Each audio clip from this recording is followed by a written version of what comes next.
Welcome to my YouTube channel, Tony Su Vega, your feng shui guru and paranormal expert. Today is Tuesday, May 28, 2024, Day of the Dragon. Best colors, red, orange. Activities: buy big cabinets or install taller cupboards in the west so that the quern of the dragon will be available there, and room for the guests could be in the west.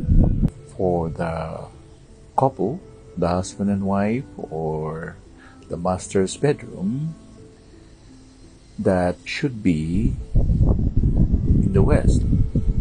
When we think of activities during the dragon time, we think of the mountain, the elevated place, buildings, or the skyscrapers. Ngayon po ay araw ng Martes, 28 ng Mayo, 2024. Araw po ngayon ng dragon. Pinakamagandang kulay ang pula at ang orange. Mga gagawin sa araw na ito: pagsasaayos ng mga cabinet na matataas papuntang west para itaas yung tinatawag na influential people or person. Dapat ay medyo mataas ang kwarto ng west, at dapat din na ang master's bedroom ay nasa west. Kung hindi, pagpasok mo ng structure, ang kanang bahagi ng struktura, doon dapat ilalagay ang master's bedroom. Kasi po, ang dragon ay mountain form, Ken. Kagaya siya ng aso.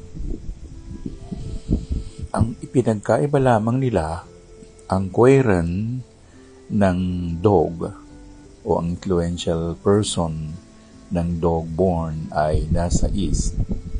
Ang dragon naman ay nasa kanluran. Yun lang naman ang pagkakaiba.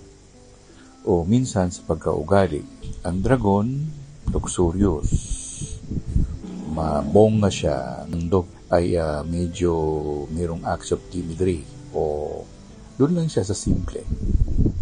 Ayaw niya nang masyadong maarte. Yun lang ang kabaligtaran nila.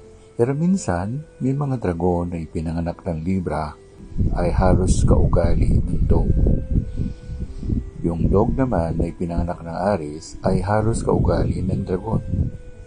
Bakit ganon ang nangyari?